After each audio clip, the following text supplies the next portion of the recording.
जय हिंद एवरीवन, कैसे आप सभी। आई होप आप लोग अच्छे होंगे। तो मैंने पिछले वीडियो में आपसे कहा था कि मैं नेवी एग्ज़ाम के बारे में आपको इन्फॉर्मेशन दे दूंगी कि आप 10 डेज़ में क्या कर सकते हैं, क्या नहीं कर सकते हैं, कौन से ऐसे सब्जेक्ट्स हैं जिनको पढ़ के आप जो है स्टेज फर्स्ट अपना क्वालिफाई कर सकते हैं।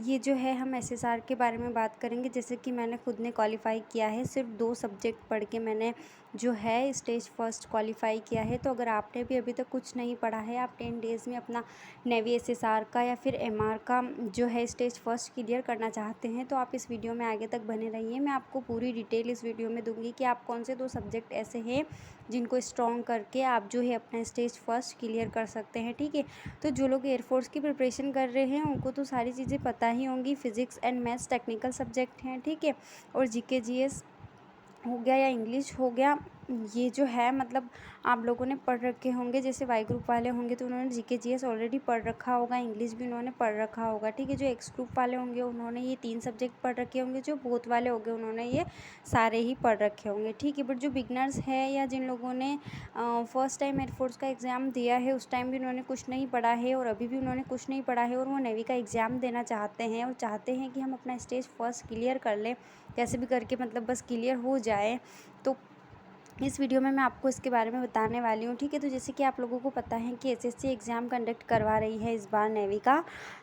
ठीक है, तो उस हिसाब से हमें जो है प्रिपरेशन वगैरह करनी होगी। तो अब 10 डेज़ में तो कुछ होने वाला नहीं है, बट हाँ इतना हो सकता है कि आप ये किन्हीं भी 2 सब्जेक्ट, देखो इन दोनों सब्जेक्ट्स को तो मैं प्रेफर नहीं करूँगी क्योंकि मैथ्स और फिजिक्स में आपको कंसेप्चुअल चलना पड़ता है और धीरे धीरे सारी चीज़ें आपको समझनी पड़ती है, समझ के चलनी पड़ती है। ठीक है, और ऑलरेडी इंग्लिश आप पढ़ चुके होते हैं जब आपने एयरफोर्स का एग्ज़ाम दिया होता है, और GK GS में तो कुछ है ही नहीं, सारी चीज़ें रट्टेबाजी वाली होती है। तो लास्ट टाइम में अगर आप ये कर लेंगे, अगर ये GK GS और इंग्लिश भी कर लेते हैं तो डेफिनेटली आप किसी भी स्टेट से हैं, आप स्टेज फर्स्ट क्वालिफाई कर ही लेंगे, इतना मुझे विश्वास है क्योंकि मैंने खुद ने किया है 2 सब्जेक्ट से।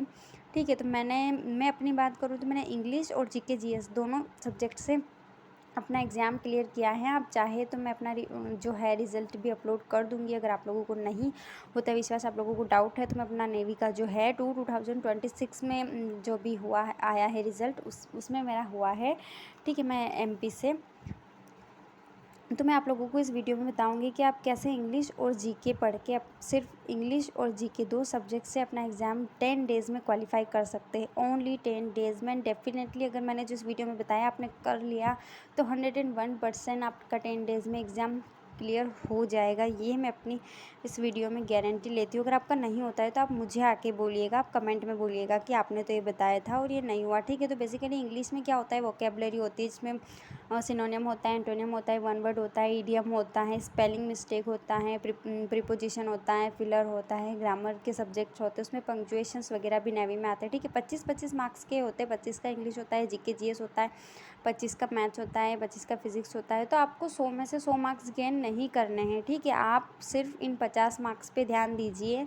इसमें से अगर आपके 30 to 35 के अराउंड भी मार्क्स आते हैं तो भी आपका हो जाएगा, मतलब आराम से 30 से 35 के बीच में तो कोई भी मार्क्स लेके आ सकता है, मतलब बहुत आसान है। ठीक है, तो GK GS में जो है एक PDF है मेरे पास, अगर आप लोग चाहे तो मैं टेलीग्राम पिन कर दूंगी ग्रुप, आप उसमें से देख के कर सकते हैं, या फिर मैं आपको टीचर वगैरह या जो यूट्यूब पे है वो भी मैं आपको सजेस्ट कर दूंगी अगर आप लोग चाहेंगे तो। ठीक है, और इंग्लिश तो आप लोगों को पता ही है कहाँ से पढ़नी है, कैसे पढ़नी है, क्या पढ़ना है नेवी के लिए। ठीक है, अगर आप लोग ऑलरेडी एयरफोर्स के लिए पढ़ चुके हैं तो आपको ज़्यादा एफर्ट्स डालने की बिल्कुल ज़रूरत नहीं है, आप वही पढ़ते रहिए, आपका उसी में हो जाएगा। ठीक है।